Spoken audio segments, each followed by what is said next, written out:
This episode has been brought to you by Subject to Change Customs. Choose Subject to Change for all your custom apparel and promotional product needs.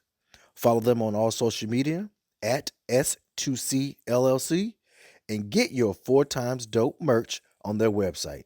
That's www.shops2c.com. Yeah, we in the building. 4 times dope. Yeah, we known to get it live, man. 4 times dope. New level, keep it high, yeah. 4 times dope. Mic check, now we on it, we live.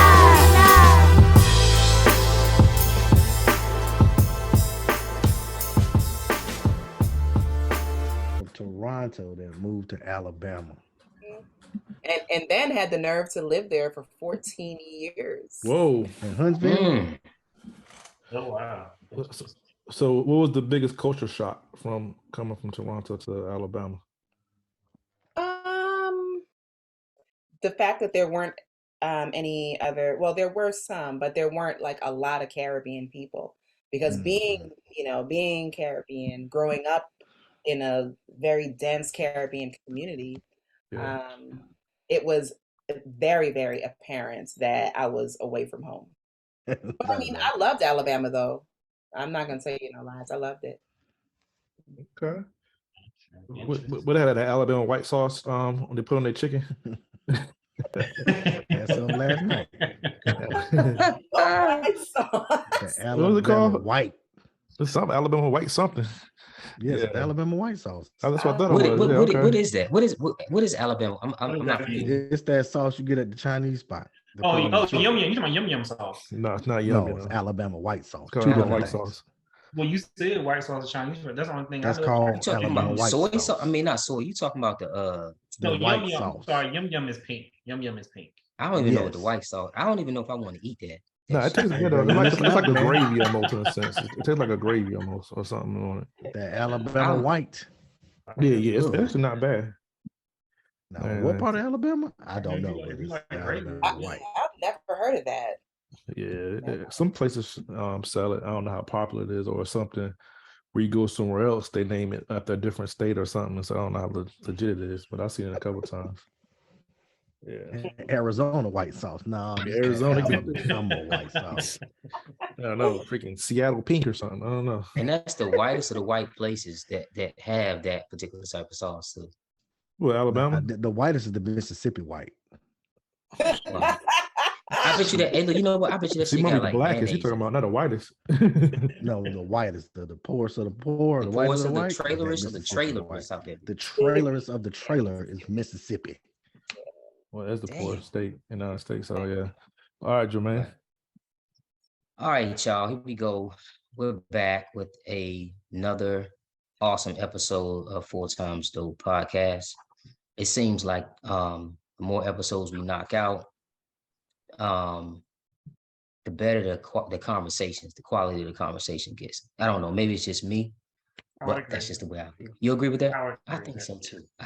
And I said that because lately I've been just going back, looking back. My mother was in town recently for Thanksgiving, and we watched the Mother's Day episode we did, and she was just psyched about that. It brought back so many different memories and stuff like that. But anyway, was that her first time watching it?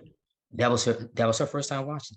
That was her first time watching it, because after we actually recorded the episode, she kind of started looking at it and she stopped. But this was her first time watching it all the way through and seeing herself on camera, right?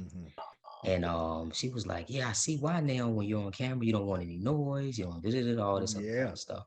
And she reminisced on seeing you guys. I remember, when you guys were in college and So it was pretty cool. It was pretty cool. All right, so let's rock and roll, y'all. So look, tonight is going to be super, super, super interesting. Matter of fact, before we even do that, I just want to ask everybody, like, how are you feeling at this point? It's Wednesday. Are you pushing through your week? Are you? I know you're probably tired, right? That's a rhetorical question, but like, how are you guys feeling? Melissa, how are you feeling at this point of the week? I feel exactly like I look, wore out. Oh no. Right. Okay, fair. But you know what though? Even though I'm tired, I feel good and I'm excited because it's Christmas time. I've already been in the Christmas spirit since October. But now people won't look at me crazy when I wear Christmas earrings and Christmas t-shirts. Yeah. Right. Jamie, how you feeling, man, at this Well, point? OP's back up to speed again. I was down bad after homecoming. I caught Man somebody's bug. down. Your boy was out bad. I mean, the days were Yeah. slipping by me so bad. I took a whole week off. Mm. So now, getting ready for Christmas and Celebration Bowl. So we got a lot of stuff going with Absolutely. that, with North Carolina Central being the MEAC representative for the Celebration Bowl.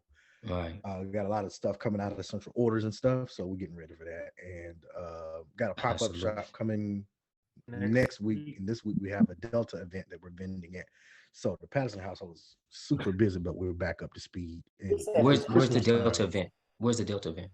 It's up the street, believe it or not. Literally up the street at this church. The I forgot, Rock Hill Church or something like that. Oh, in Raleigh. But, Okay. But it's right here in Raleigh, yeah. The Nightdale Raleigh Deltas are having it. So we're gonna set up Beth Marker tour in there. Yeah. Yo, it took me a minute to recover from homecoming too. Like literally like a whole week, yo. Like it took me a long time. Like to kind of like get my bearings back. Not necessarily like being hungover, but it was just overwhelming. It was just overwhelming. Not 20 yeah. no more. So we about to do it again when we go down to Atlanta to we gotta do it again. It's 2.0. We gotta do it again. Absolutely. 2.0. Kishara, how you feeling, man?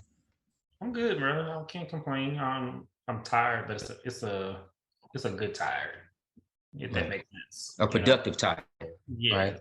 I got a lot going on, trying to balance, so my mind is constantly turning. I'm energized about a lot of things coming up. So yeah, it's a good time, productive time, like you said. So I'm good. Mm-hmm. Trying to recover Absolutely. from Thanksgiving, hosting Absolutely. Thanksgiving was a lot.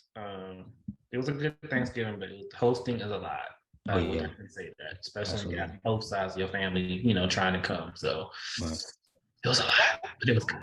That you have both sides of your family? That's not the entire family, like a few from my side. Select few. But mind you, it was supposed to have been like 25 people, but thank goodness that didn't happen because okay. I was overstimulated with just a little bit of people who wasn't. Well, that's good because typically it works in the reverse. When it's supposed to be, it's more than what it's supposed to be.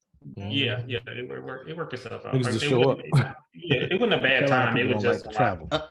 Unless you're taking a vacation and then folks be backing out at that point, right? Yeah.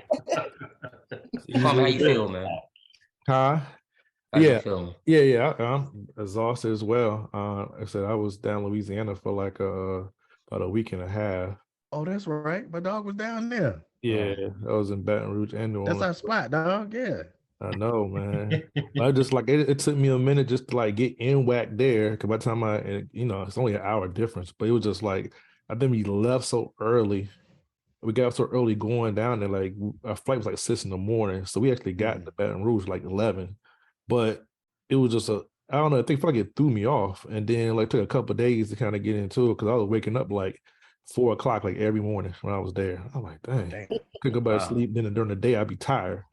So then, that was a whole lot. But it was good to seeing like my wife's side of the family and and some of her friends, and like I said, and then actually doing the Bayou Classic event again. Just this time my second time doing it, so it was definitely it was good. Just going different spots and everything, and just it's always nice to go in the Superdome. So it was cool, man. Like.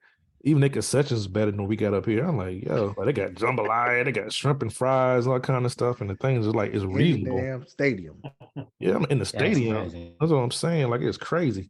But that's culture, though. That's culture. So I'm sure that's embedded. Yeah, it's definitely culture. You're right. You know what I mean? So anyway, long story short, we kind of got back like Tuesday. Well, we got back midnight, I guess, a little after midnight on Monday, but we ain't get back to the house till about 2. And then it was just like I was off yesterday, so today was my first day back at work. So I'm a little sluggish, but I'm powering through. That's what I'm gonna do.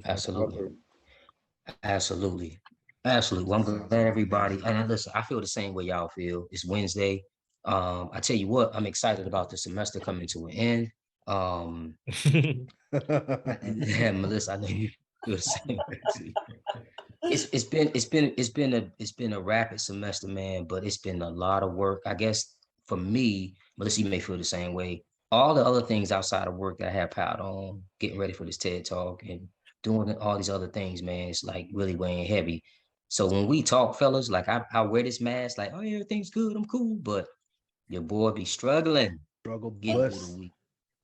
So, all right, y'all, let's rock and roll. So, um, I want to, and this is something actually I've been thinking about this a lot the last week, a whole lot. This particular topic I want us to begin with, and the topic is fatherlessness. Um, I want to talk about it and explore it on the flip side of the coin. We typically, even in society, right, when we think of fatherlessness, we think that that's something that Black men experience, Black boys experience, but we rarely talk about that experience for women of color. And a lot of times as women who experience fatherlessness, as they get older, um, obviously they're affected by it. But I think something that I've been thinking about this week a lot is that term daddy issues, and how when Black men label women as having these daddy issues, I think it can be a bit biased and a bit unfair. Um, and actually, the question is, or maybe a response, or just you guys want to give your thoughts on how fatherlessness negatively affects Black women. And so that I can get out of the way, I'll just start by just mentioning a couple of things. And actually, I want to speak on it and then pass it to one of my brothers, and Melissa, have you to kind of take that third leg, and so that you can have at least two folks you can kind of respond to or make reference to, if that's okay with you. Um, but I wanna mention a couple of things because um, I know how it affected me, and I've shared these things with you guys on the podcast, or maybe even outside of the podcast, from how I functioned in relationships and didn't even know it, on how I wouldn't let folks get, women get close to me, or um, I couple my fatherlessness with the environment that groomed and raised me, and then how I just kind of moved, and I didn't believe in rolling in groups and things like that. But also, I will say this, and I think this was a good thing. Um, I think me not having my father in my life, I don't think I know, and with my mom being a patriarch and matriarch, it gave me a new definition of man and manhood, in addition to my male mentors. But just for me, it made me not have any more excuses, and it made me have a benchmark to always be better than my biological father in all aspects, spiritually, mentally, financially, the whole 9 yards. But anyway, I know it affected me, but I know with women, I will say this. I think because especially Black women, and you guys know, Melissa, as well as better than we do, women of color already have so many different strikes against them in the workplace, in white spaces, and brown spaces, from colorism with other Black women, and all these isms and all these other issues. And I think part of the problem, from what I've experienced personally, is that feelings of abandonment become internalized, and with that, there's this lifelong experience of powerlessness in this patriarchal world that Black women experience, and it's not their fault, um, for them to already feel powerless. But what I think what's damaging is for Black women to feel powerless in the presence of Black men. And I think for me, or around their own family and their social groups, social circles. Um, so anyway, I think for me, I think we got to be more sensitive to these Black women who are coming from these single parent homes, because their trauma probably still exists. Some probably don't even know that they've been experienced by it. They've been affected by it. And I think, I don't know, even this week, I've just decided to be more empathetic and sympathetic to Black women who come from single parent homes, because I'm gonna keep it real with y'all. I never thought about that. I know how I feel and how I felt, even at a recent family reunion. My father probably said, this is no lie, he probably said 7 words to me. I'm not lying. But my aura and my presence distorted his vocabulary. Gotcha. The fact that I'm still standing, and the fact that even though he aborted me, I'm successful in all these things. It baffles him. So now I have to, and even with therapy, even with spirituality, I get it now. I get it. And let me say this too, and this goes back to women too. I understand it better now. I'm not lying. As an adult, I understand that it wasn't my fault, but I also understand that folks will try to manipulate you, which he tries to now. Okay. He recently he said this recently this year. He told his sister, my auntie, I don't know why Jermaine doesn't call me. He only calls you. And in my mind, I'm saying, damn, when I was 5, 6, 7, 8, 9, 10, 11, 12, 13, I was saying the same shit. I wonder why my dad's not calling me. Right. Yeah. So he's trying to blame me for some shit that he did. Yeah. And I can only imagine with Black women, how they internalize that. I'm not saying men are mostly stronger, or whatever the case may be, but I'm just saying a lot of times women, just like guys from single parent homes, they have a tendency to take on their mom's emotions when they handle stuff diplomatically as they go through life. But women sometimes too, they don't have that beacon. They don't have that blueprint of what a man should be and how a man should treat them and all these other good things, right? Right. So I'm saying all that to say, I know for me, guys, this week, I've done it already, but I didn't know I was doing it, right? But this week, I made a pact to myself to be more sympathetic and empathetic to women who come from single parent homes and who probably are single parents, because me reflecting on that this week and just thinking about how a woman may feel if they remotely felt close the way I felt, it's got to be a lot of heavy lifting. Jamie, what do you think? What do you think? You know what? The sad thing is, it's in the system. It's a system. It's a part of the system, and the system worked. I watched this documentary. I think it was called Bruised Egos out of St. Louis. They built these projects, and the idea was that you could not have a man live in the house. Right. That was in the 50s. All right, we're in 2022. That's a part of the system. So if she doesn't have a husband or a man in the house, and probably she's not, and then your neighbor, so forth and so on. It's a part of the system. It's sad, and I hate it because as you just said, we can act and operate like our mothers, and have deference and slow down and use nice words, but what does a girl do when it's time to step up and do some manly ass shit? Right. She fakes it, I would imagine. I don't have a clue. And it's just crazy to think, it certainly negatively affects them. All the things they don't get.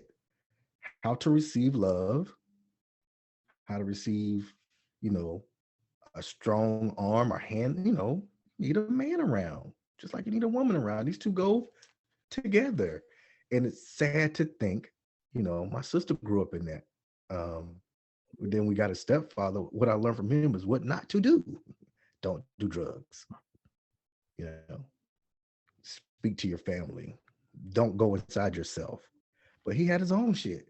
My point is, my sister and I grew up in a single parent home for about 10 years.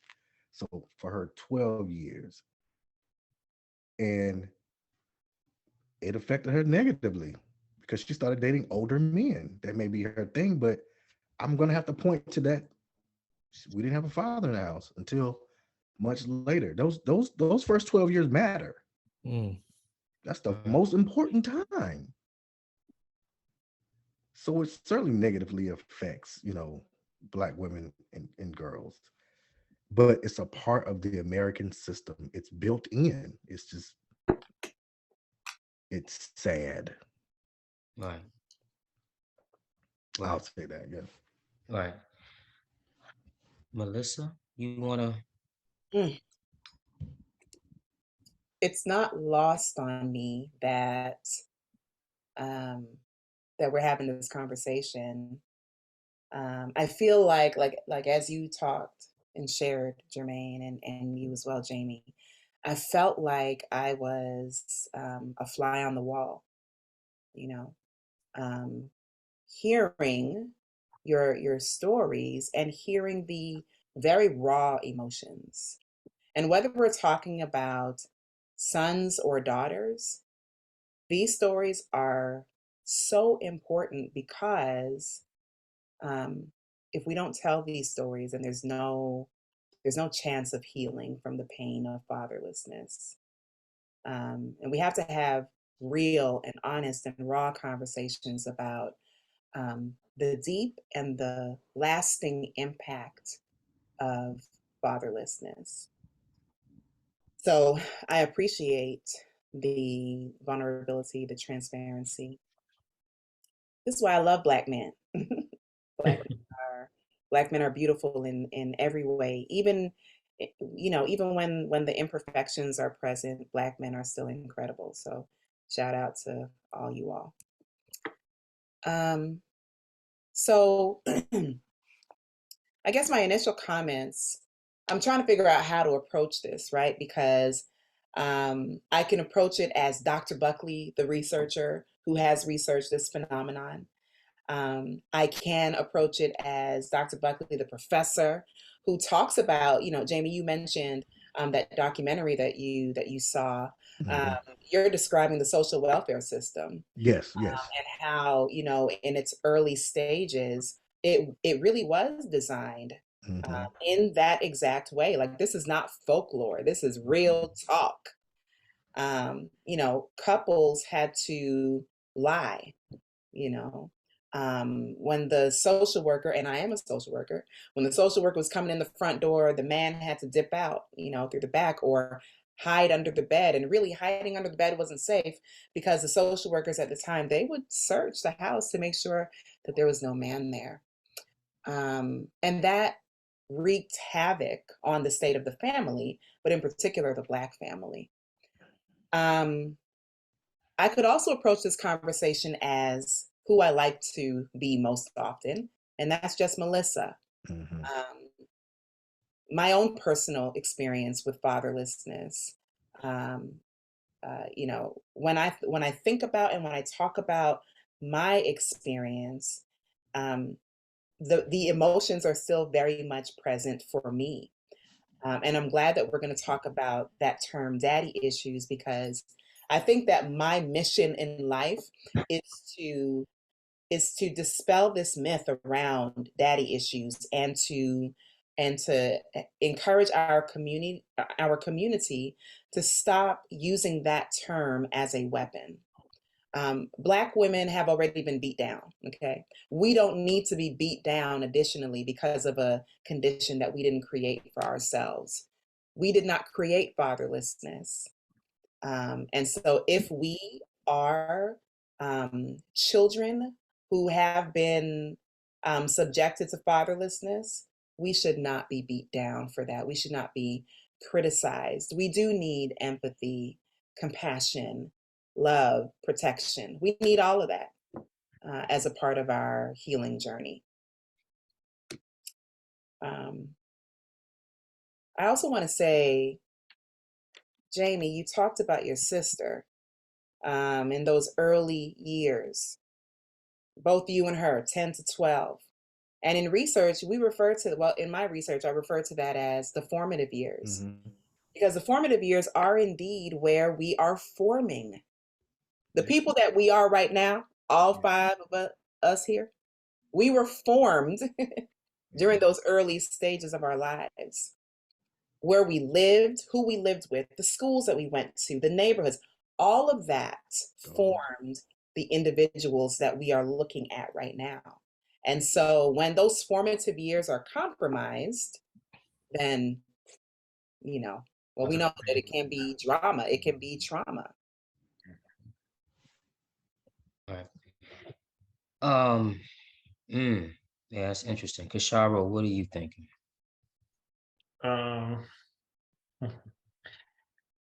it's one of the things you just said kind of hit me because you said I guess the empathetic part about it, and Melissa just kind of touched on it too. Like it's funny because I've been thinking a lot in maybe the last month or so how the world itself that we live in right now, we lack empathy. I think the world just lacks empathy. It's kind of like we have all these issues going on.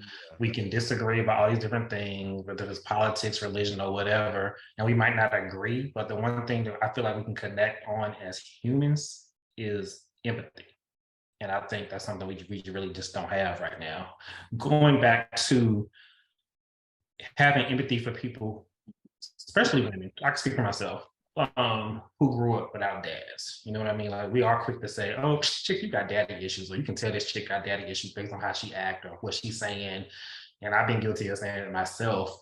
And have been thinking just lately when we decided to talk about this, it was like that ain't really fair to be saying that. You know what I mean? Like, because you don't know what that person's situation was. You don't know how that could have happened. So for us to just throw that on somebody, it's not right. You know what I mean? And how can I say, oh, you got daddy issues because your daddy wasn't there?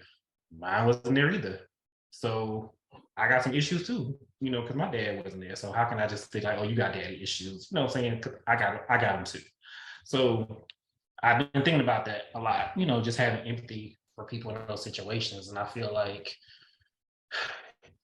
a part of me always like cries out when I hear certain things about somebody's dad not being there. Like my girls have told me stories about some of their classmates, parents getting divorced, because their dad might went to jail or whatever the case may be. And it's like something always comes over me when I hear that. You know what I mean? It's like, oh man, especially if it's girls in the house, because I feel like in the Black community, I just feel like a strong Black male presence is needed, a positive one, because you can have a father in the home that Right, don't and be mean absent. Absolutely. he could be detached. You know what I mean? He could be emotionless, affectionate. It don't matter. You still could have Definitely. those same issues. So I feel like we all affected some type of way, but I also feel like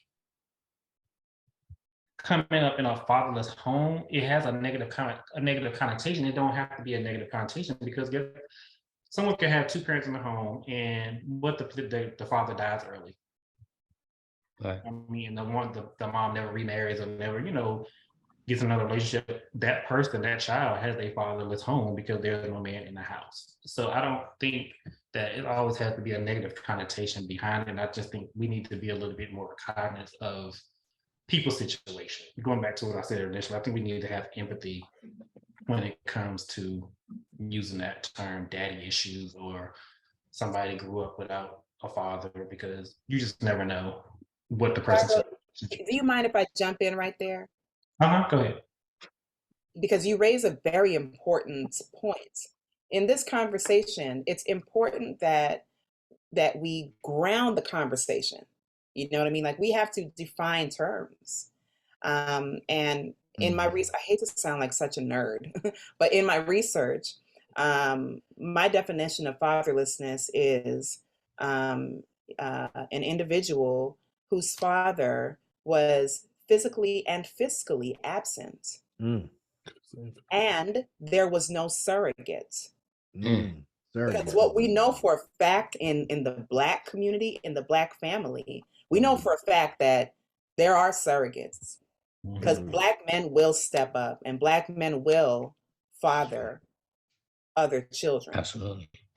But there are those instances where the child or the children have experienced fatherlessness, meaning there is a complete absence, or there is at least a persistent absence, like, over a period of time, not just a few days or weeks or months, but like years where the father is completely absent.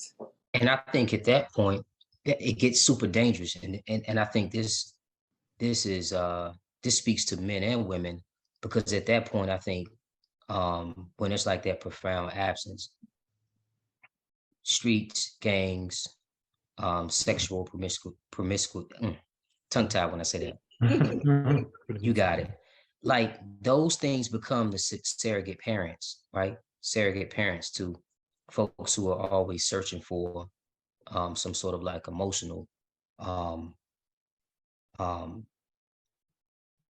fortitude or something like that. And the flip side of that, I ain't gonna cut you off. It's No, just go ahead. this is like really on my mind, because the flip part of that too, because you said that those people are always searching for some type of love or affection or whatever from their gift father. I think that opposite happened with me. Like I got a lot of love from my mom, of course, and family members.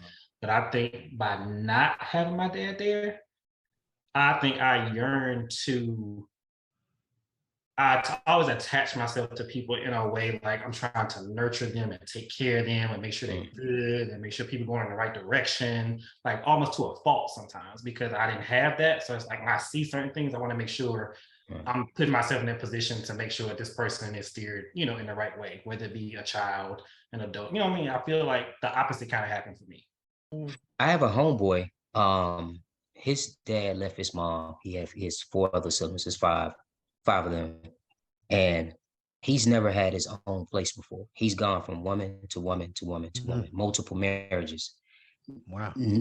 Never. I mean, and probably a couple years ago, I asked him, like, dude, like, yo, like, breathe, man, like, and he made this comment, like, I think was on his 2nd marriage. He's been married 3 times. This is his 3rd marriage. And he told me, he said, man, I just gotta be that man that my dad wasn't. And him being the head of a household, it outweighs everything. Like that's, you know what I mean?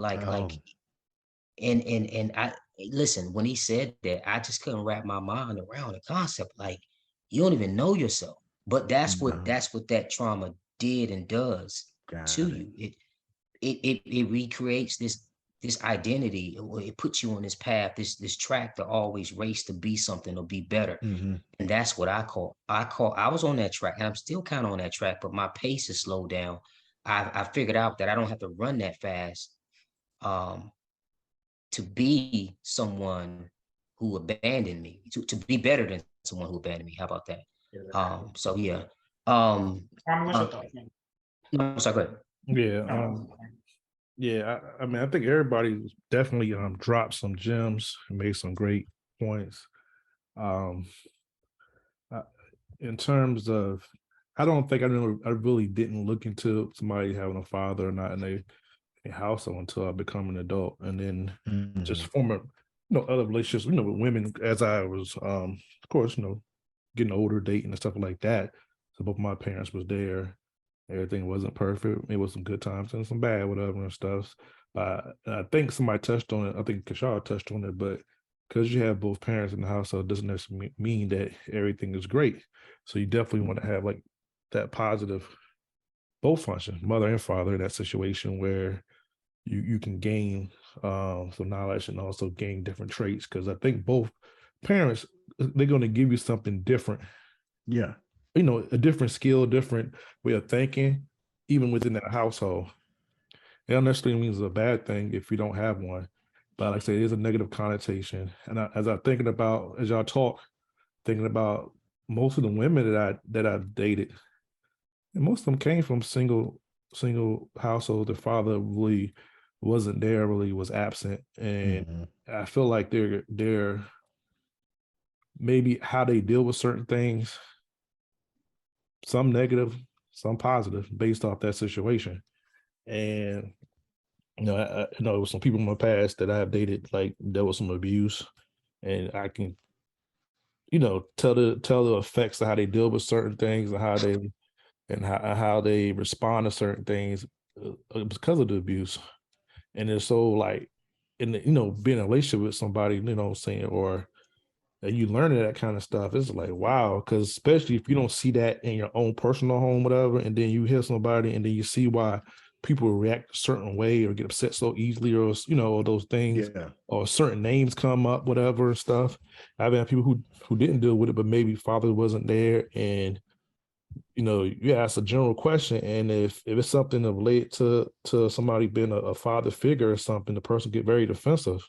But that's that person's like past, and they probably had a hard time dealing with it and still, you could be 40 something years and 50 years old, still always deal with Still it. living with You it. know what I mean? It's just how you navigate it.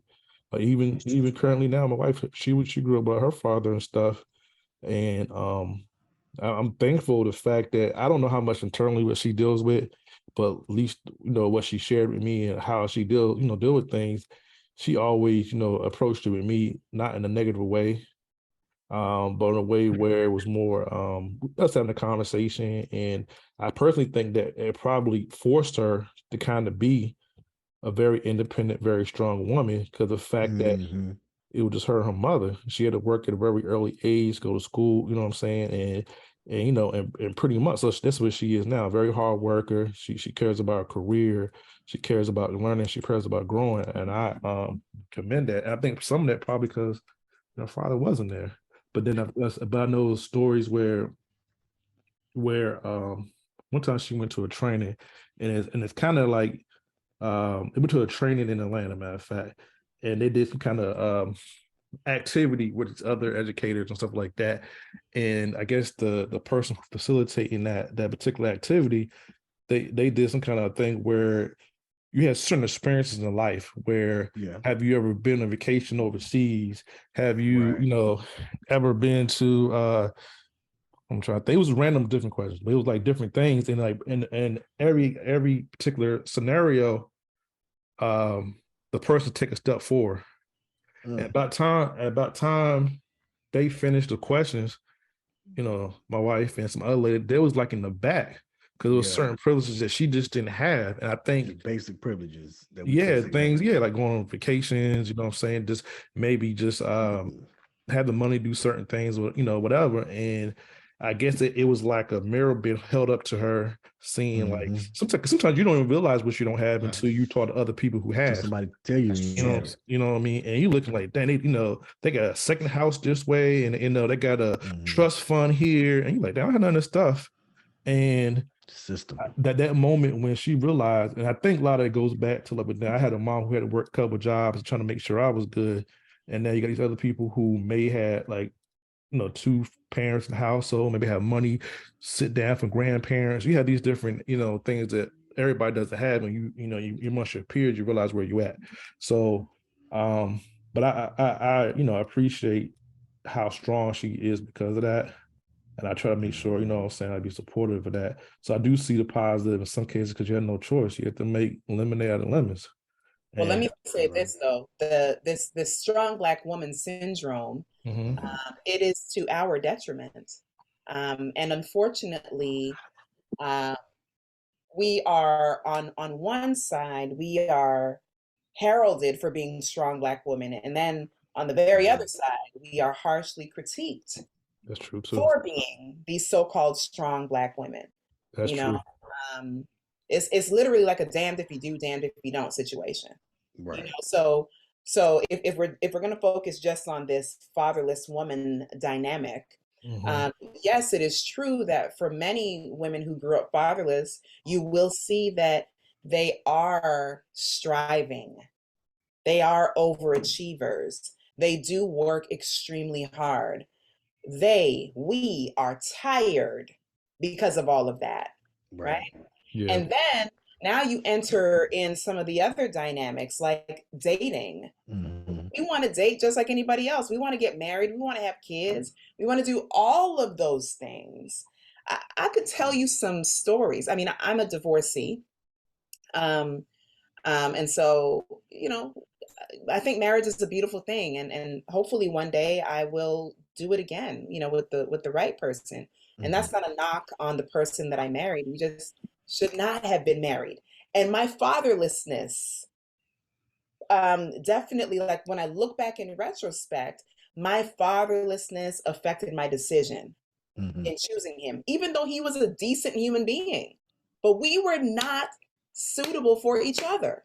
If I had an active and present father, there's no way that he and I would have been married, right? Got it. But anyway, so Black women who grew up fatherless and do have to work and are overachievers and are tired and are trying to date and trying to live a normal life, just find that they constantly hit roadblocks. And it can be extremely confusing because it's like, why is this happening? I've done everything I'm supposed to do. I went to school. Yeah. I got a degree or Several however degrees. many degrees. You know what I Yeah. mean? I bought a house. Bought a house. You Yeah. know, Start my own I business. Car. right. You know, Start my I career. travel. I got stamps in my passport. Like we're doing all these things. And then dating seems to, well, at least successful dating seems to evade many Black women who are fatherless. Why? Well, because they are labeled as having daddy issues.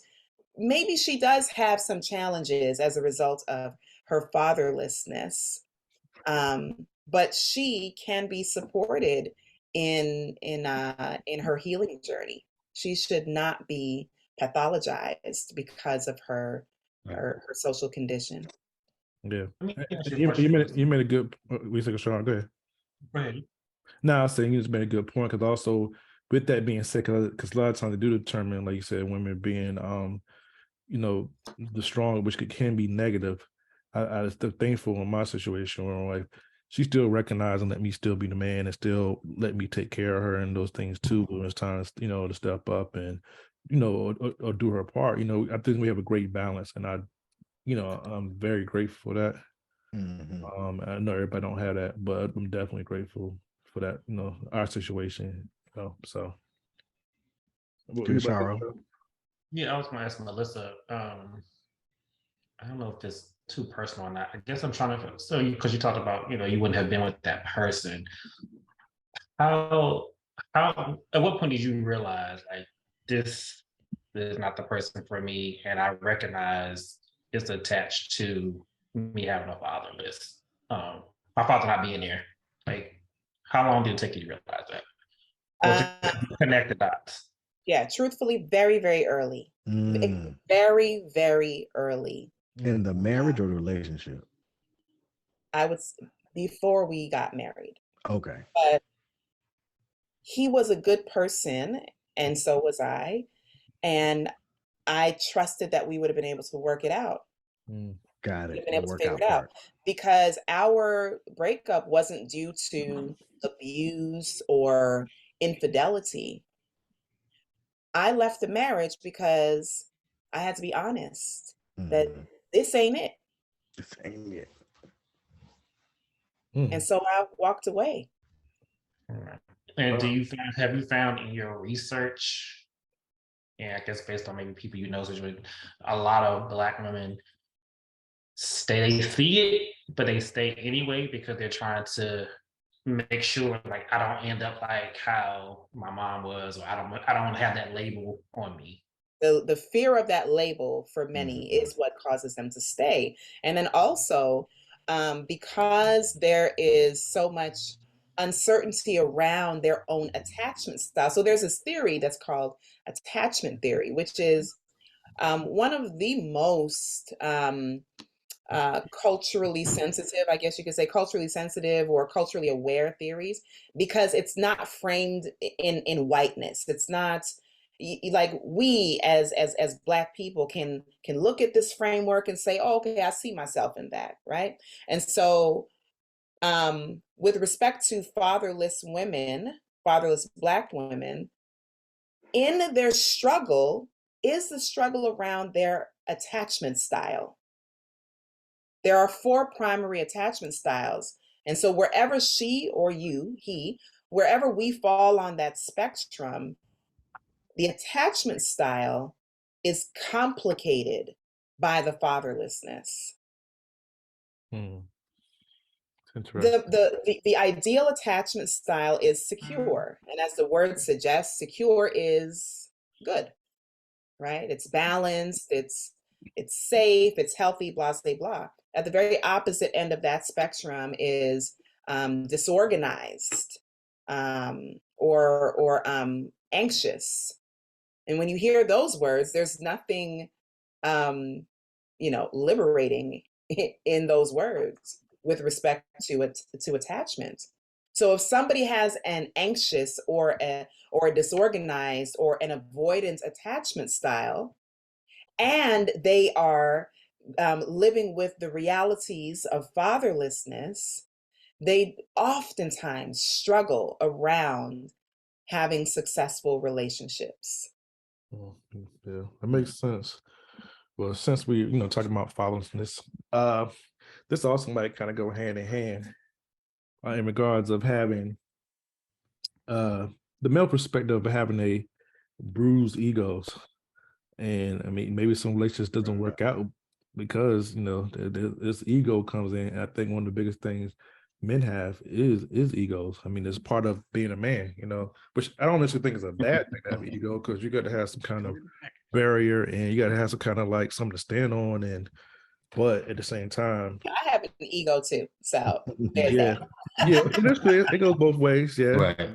I'm generalizing in this case right here, but and this is generalities too. But I just curious about like it, us as guys, and I'm gonna flip it for you, Melissa. But like having situations where maybe a woman you might have been dating or just been with, whatever the case may be, and it's something that maybe she like done as better than you, or you kind of felt like something that you traditionally would do better, but then she's showing you up that you kind of got into your little ego and you kind of got in your feelings about it. I don't know if anybody put any thought into those things, but like, and I'll just start off whatever, this is, I know like one time, it's nothing to be ashamed of, but like when me and my wife was first doing like the dating stages and stuff, and we used to play this electronic like version of Scrabble with each other, right?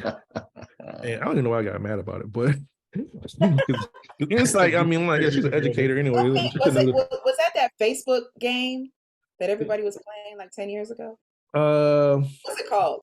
No, it's like one of them. Yeah, I mean, I guess it could be on Facebook, but it's like one of those apps you can kind of like download to your phone, whatever, and just play like, and you can request other people. So we play the Scrabble game, and I just play against her. I mean, she used to be killing me to the point where I'm trying to cheat. You know what I'm saying? Like I'm looking up the words and doing stuff when she ain't looking, and she's still blowing me out, man. I was just like, I don't think I'll even be the once.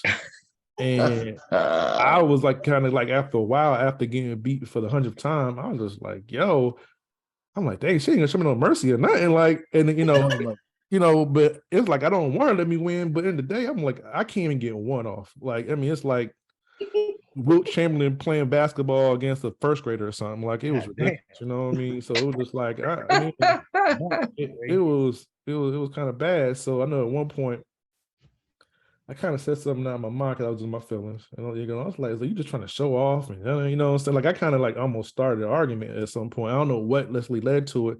It should have been, I mean, I guess she's like, what? Are you serious? And I'm like, yeah, I'm serious. Like it was my ego. My feelings was hurt after a while. My feelings were hurt. My pride was hurt. Let me say that. My pride was hurt. It was exactly what it was. My feelings. And I started a whole argument over this stuff. And she was just like, yo, all right, you ain't worry about it no more. And she would not play me I won't try to play now, but she won't even play me to this day. And I'm just like, yo, but in the day, I'm like, yo, why I was tripping over something like that? I ain't gonna beat it in everything, but I guess I'm already competitive anyway. I guess I used to be more competitive. I'm a little bit less, a little more calm now. But I be trying to take a shot at now. But I think I improved a whole lot compared to when I was younger. But I still have it in me sometimes when I'm trying to win, and if I don't, I was kind of like a sore loser. But so I mean, were you mad? Was your ego bruised because it was a female, or would it have been bruised even if you was playing a male? Right. I think it was worse because it was female. To be honest with you, but it was so stupid because I'm like, she's in education. She's an active learning all the time, like just for anything. So like she's supposed to be the pants on me. You know what I'm saying? But I wasn't looking at it that way. I was looking at it like, dang, I can't get one off. Yeah, you know what I'm saying? That's all I was looking at it as. But But I think it's some stuff is kind of like general. I think I put some examples like, I think ideally it's not necessarily true, but I think when people think about it, at least how I think about it, I might be wrong. When you think about it, somebody like telling jokes or doing whatever the case may be or joking, like you think of a male might be more funnier than a female. Like, say you cracking jokes on each other, but like imagine like you and your girl Joan each other, and she just eating you up. You know what I'm saying? Like, and everybody's laughing. Like, I think that would kind of like would mess with me. Like, yo, well, I want to date a chick that's like way more funnier than me. And I think that's because we as men, we don't engage in those type of sparring contests with women most of the time. Most of the time it's your homies. It's like breaking pencils. Remember we used to break pencils back in the day? Females weren't doing that. So if you get a female who's kicking your ass and breaking your pencils, it's more impactful. There you go. And you gotta understand too, as Black men, we're groomed to war against each other. From having brothers and sisters to cousins, we're not groomed to even volley back and forth for words with women. So it is more impactful. I can think of two things for me real quick. Yeah, go ahead. One, I dated someone who I'm not the neatest person, but I'm not slop dog either. But I dated someone back in 2010 who I just could not beat her at being organized. She can take a room and give her an hour and come back, and your stuff is, you would think she was an interior decorator. And I would try to do it and mimic it when I got home, my cupboard and stuff. And then she'll come over there and just redo what I did and just freak it. I'm like, damn, I didn't even know I had that much space in here. I just couldn't outspace this chick, yo. I could not outspace this chick. Like that was her, but then I had to come to terms with that was just her niche. I'm trying to compete with somebody that's their niche. I told her she should get paid for it. Like she could organize her ass off. Like that was her thing. Mm-hmm. And the other thing was, when I was living in Asia, I used to go to this little spot.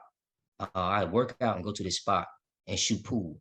And one of my coworkers, she was a English professor too, but she was Asian. I'm a visiting professor. She lived there, and man, she used to wear my ass out playing that pool. And I can play pool a little decent. Man, she used to wear me out, and I'll get tight because I'm like, shit, I got at least win one early. So I'll come out the gate and just try to not let her get a go. Right. Man, I missed one, and it was a rap. She run the tape. She was, and this is what pissed me off the most. Really, real shit. She did it like effortlessly. She was so humble with it.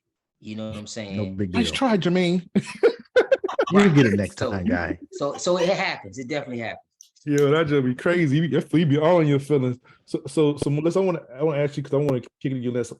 So, but say if you went with went out on the dude on the first day, y'all went out somewhere, and y'all were driving, to Baltimore and DC, and he couldn't parallel park. Like, how would that make you feel? And you in the car, and he just can't parallel park. Something that you think is like, okay, why can't he get into the space? Like, I'm not gonna lie, I would definitely side eye him because how come you can't parallel park? What's the problem here? And you know what? It's funny that you use that as an example because so I drive a 6-speed, and I remember there was this guy that was interested in me a couple of years ago, and I just flippantly just asked him, "Do you know how to drive a stick?" And he said no, and I was like, "Oh, I could teach you." You want to learn, buddy. Yeah, I fall in that category, man. So I'm like, I'm laughing. Yeah. Man, that's but I feel you because I've been in that situation too. Okay. He said no more second dates. I tried to teach him, but he literally could not allow himself to be taught by me. Too much pressure. Too much pressure, Melissa. Too much, man. Too much. It's too much pride. That's what it was. Pride too. No, pressure, bro. Pressure. Both. What if he doesn't succeed? Now he's a loser in front of the girl he wants to date. He had pressure. Yeah. You around that 6-speed. That's a daily test. He got a yeah. Put the picture reverse. So wait a minute. So anybody here know how to drive a stick? Yeah, my first car was a stick. All of them something me probably. And I ride a motorcycle, so it's just the reverse. But yeah. Nah, my mama taught me I won't be getting a second date. Grade. I could drive the one in the column. Right. That's some country shit right there. Not only up, down. Yes, sir. That's me, baby. I'm from Yes, country, sir. so I damn sure can drive both the sticks. I can't. Yes, sir. I've never ridden a motorcycle, but I imagine it's the same concept. Right? Same concept. Yeah. So the show about you, man. Ego. I thought hard. Like, I can't think of the time my ego been bruised.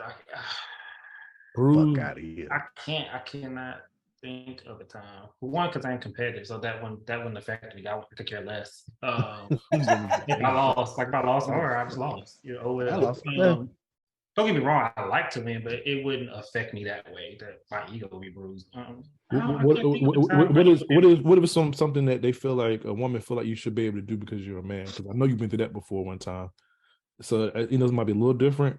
So you can't think of, like, say for example, like you talking about the car thing? You're supposed to know how to change oil or something. You know what I'm saying? Like that kind of stuff. Yeah. My ego wasn't bruised by that situation. I was pissed off because I was like, don't be comparing me to nobody. You know what I mean? You just don't give a fuck. See, that's what my ego wasn't bruised. I just was pissed off because don't compare me to nobody. So, but actually, to be truthful, the only thing I feel like my ego will be bruised by, thank God it's never happened, but who knows? Women lie. If some woman told me she was like, you ain't hitting it right, or she was like, that's all you got, nigga. You ain't like, I think that would really affect me, like really badly. Hey, you know what I'm saying? I think it I'm with you, bro. I'm with you. I swear, I co-sign that. I think you're right. You're absolutely right. Yeah, it would really be bruised. No, that's the obvious. Yeah, you find out by somebody that she was saying that he you know what I'm saying, he ain't bring it. I'll be pissed too. But no, I got one. So this the one time me and my wife got into an argument like early on in the marriage. It was, I don't even know what the argument was about, but I think I got pissed off because I'm the type of person, I'm just like, I'm not gonna argue with you. I'm that's not what I don't do that unless I get really, really pissed off. I go back and forth. But I was not in a place to argue. It's like, I ain't arguing with you. Like, whatever, I'm leaving. And so she was like, no, don't be a punk. Come back here. I'm like, what? Yeah. Like, that set me off. Well, that's a name calling, you know what I'm saying? Don't be a punk. It set me off. You know what I mean? So I guess that made my ego a little bruised in. But again, I don't think it was ego. We could have been. I don't know. Any man would get mad at somebody call you. Oh yeah, definitely ego. Pride, so ego. That's about the close of it for me. But you about to lose it off that one. James, what about you, man? Yeah. So when I got to college, I thought I could do everything. And I started dating Tawana Green, and that motherfucker taught me everything. I'm like, damn, this girl is good at everything. So I thought that I was good at pool. Best sneaker game. She beat me at pool. Thought I was good at basketball. She beat me one-on-one in basketball. So we stayed next to the complex. We would go over there with nobody in there. And that motherfucker whipped my ass. I just could not get one over. That shit make you want to unplug the game. Like if you playing video games, it's just makes you want to snatch the cord off. She could draw better than me. We were doing this drawing competition in a room. I would show her something. This motherfucker was like taking up time to do. She done drew Mickey Mouse. I was like, nigga, she's doing stick figures. It was just so effortless, so much smarter than me. So yes, I've had my ego because I was very young and like I can do everything. Yeah, no one can beat me. Who beat me at everything? But I had my ego bruised early and often. So yes, and then of course, subsequent other ladies have shown me I ain't worth a damn in many other areas. It's like, no, you can't do it like this. Hell, my wife now, man. You think, you look at my office. Here's if you go on our Instagram, Subject to Change's Instagram, STC LLC, right? And look at how I had my office for about 10 years in Durham, like a fucking dorm room. Now, juxtapose that to my office now, it was like a palace. So that's to say that I've been there the whole time. Nobody told me I had some bullshit. My wife came in and flipped my shit. And now it's like, man, it's gorgeous. It's amazing. That's funny. To say that, I've learned. Gorgeous. You know what? You should Melissa, I am not bullshitting you. You should have did a before and after. Yeah. That'd be funny. No, I have it before. I have it. I have my video of me saying, "Okay, it's my last day in my old office." You should post that. And then, okay, I'll Before and let y'all after. see this shit. It's terrible. It's like I let this shit ride I for know what it 10 looked like. plus years. But I was so proud of it. Look at the things we've done. But my point is that my ego been bruised since I left Red Springs. I mean, I stayed on the bruised ego list. But you decorated it your first place in a man's eyes. So for other men, we were looking like, okay, it's cool. You know what I'm saying? But then I ain't gonna front though. When I went to your current spot, I was like, damn, it's like out of a magazine. Me too. I was like Jamie. He got beautiful artwork up in his office. Like you want to take a nap. I had posters Eminem jars and stuff over there. I'm like, yo, what's going on here? It's bad, Melissa. So my office now is like, I really closed the order. Like if you come in there, I'm gonna close you up. I'm gonna get you to drink. I'm gonna have you sit down, eat some candy. And I'm gonna close the deal on you. It's a closed office. That other office, I had a wooden table. I sat beside the heat press machine. It was all bad, but I was happy to be in there because it was yours. My office. It was yours. It was like my ego. I'm in the new office. Like I could do it like this. Man, that girl done flipped my shit around so bad that it should be in a magazine. I happen to be in the office is what I'm trying to say. It is not my office. I just happen to be a part of it. Right. So I think everybody my ego been bruised. And some people be like, no. I had nothing to do. I brought the liquor in and I brought some candy. Everything else is from her. My wife. It's not from me.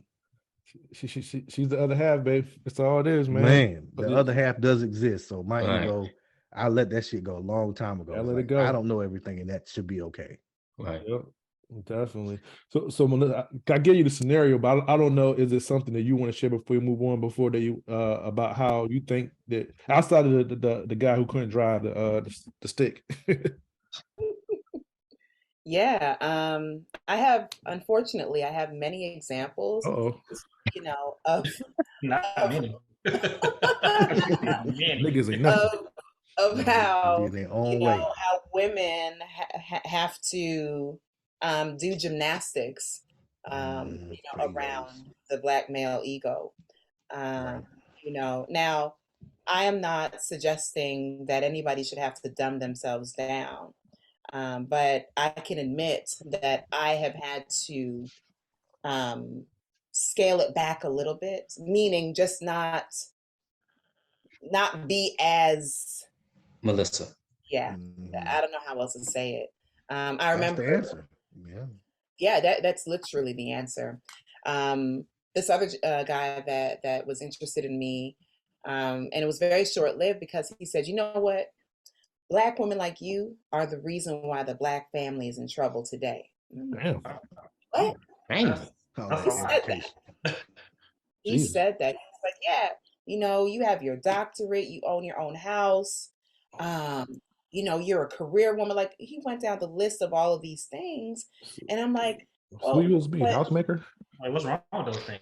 And listen, I would love to be somebody's housewife. Okay. Mm-hmm. Well, the thing is, Melissa, on the flip side of that coin, as a male in your position, the thing is, when you show up, your aura says accountability, so you automatically hold men accountable, and some men think that accountability has to be performing on your level. Well, no, nigga, you can have your own cleaning business as long as you are ready to be held accountable. And that's the answer, Jermaine. Accountability. You got I think you, it's a hard thing. When you show up, your aura says accountability, and a lot of men don't want to be held accountable. They just can't handle it because they own insecurities. Yeah. Right. They never had to be held accountable. Think Absolutely. about it. I think the number. What is the number? I think. Let me make this point. There are, say, 5 Black women to 1 Black man. He could just leave and just go not be accountable. It's hard. And then Jamie, on top to your point, what I'm saying too is, some men know when they're out their league, but when you think about a particular quality of woman, see, they can push that agenda to a woman of a particular quality. But when you start getting out of them JV and varsity and get to the pros, it's a different ball game. It's going to cost you accountability. You got to be accountable for your actions, and that's hard because now you got to learn how to drive stick. Uh-huh. Well, there you And go. parallel park with And that And stick. parallel park that Parallel bitch. park with that stick Absolutely. too. Exactly, Hell That's too yeah. much accountability. I didn't Too have to much do that accountability. growing up. These And I little gotta boys drive a scared. stick. Hell no. I'm out. Mm-mm. Yeah. You drive a stick and you got a house. I am not gonna be the one. You're doing too much, young lady. Exactly. Nah. It's all good. It's All right, fellas. On to one of the better parts of our show, which is our dose of dopeness. And this evening, our dose of dopeness will go to our lovely guest, Miss Melissa Buckley. Doctor. Doctor. Let me finish. Let me finish. Doctor. Let me make sure I run her down. You know, we have with us Dr. Melissa Buckley with us this evening. She's a psychotherapist, licensed master social worker, assistant social work professor at Coppin State, and she's a personal fitness trainer. And I think she has so much more that she's gonna let us know about. So, Melissa, the floor is yours. Okay. I mean, yeah, so I am a professor, and I've been a professor for a long time. I absolutely love, love, love what I do. And I'm at an HBCU. I know that you all are HBCU alums, and you're in the MEAC, so is Coppin. So, Go Eagles. Mhm. yay! Both of us. So that's my job. Well, and you mentioned also that I'm a therapist. I also really love being a therapist as well. And my focus is Black people. Mhm. Majority of my clients, and I even have Black men on my caseload. Majority of my clients are Black, and that's really important for me because for many of us, therapy is it's out of the realm, because it's something that we are not all that comfortable with quite yet. And so I love to be able to share space with people as they're peeling back the layers. And I'm also super transparent with my clients because I'm like, look, I'm a therapist, yes, but I'm also in therapy. Every Friday at 12, I have my own therapy session. Mhm. And I disclose that because therapy is not just for when your life is falling apart. Therapy is also for when things are stable and when things are Mhm. good. And I find that my social work skills show up not only, of course, in the classroom when I'm teaching, not only in therapy when I'm offering that support, but definitely even when I'm training clients. I have had moments in the gym where I'm crying tears with my client because she's able to do push-ups or whatever that Mhm. exercise is, and she got over that hump. And so, yeah, so I'm a social worker through and through. My skills are it just is what it is. I am who I am. But outside of my profession and my side hustle, I'm just a regular round the way girl, I love Lies. having these Lies. I love Black people. I love Blackness. I love all of it. And I love to have conversations about the incredibly dope things that we do. Mhm. And I prefer to focus on the dope things. Like Word we up. we know that we have many, many challenges and we're working on those things, but can we also just lift up the things that we're doing great at? Sure. Because we're dope, you know. That's right. And that's how I like to approach things. Yeah. I Yeah. love the color pink, even though I'm a Delta.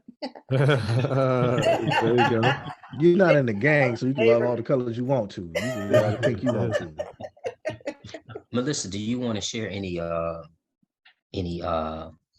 IG info or Sure. Even though I've been horrible with my social media this year, but I'm gonna get better at that.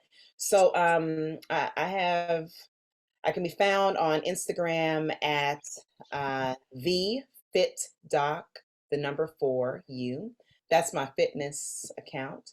Um, the THEFITDOC, the number 4 U. And then my regular Instagram is Professor Girl, PROFESSORGYRL. Glad you spelled that. I was gonna ask. Plus, you can send all that information to send it Yeah, to I was like, yeah, Jermaine. please send that information to Jermaine so we make our highlight, our dose of dopeness highlight. We'll have all your information to let people know more about you, where they can find you, and all those good things. Okay, well. All those dope things about you. Well, we thank you again, Melissa, Miss Dr. Melissa Buckley. We thank you for being part of our dope conversation this evening. You are dope yourself, so we would definitely love to have you back again, and hopefully our listeners and our viewers got something from this. Yeah. Hopefully they will be able to take away something from this conversation. I'm sure they will. We get lots of feedback on topics, but thank you, and we thank our Quattros for continuing to rock with us. Please do not forget our merchandise that we have at our great Jamie Patterson's shop, subject to change at www.shops2c.com. And anyone who wants to connect with us and follow us, you can follow us on IG, Twitter, and Facebook at 4x Dope Podcast. And also, you can hit us up at 4x Dope Podcast. Wait a minute, did I say that right? Yep. I'm going too fast. Email 4timesdopepodcast@gmail.com. I'm sorry. Long night. Anyway, but yeah, thank you again for continuing to rock with us. And until the next time, we are out.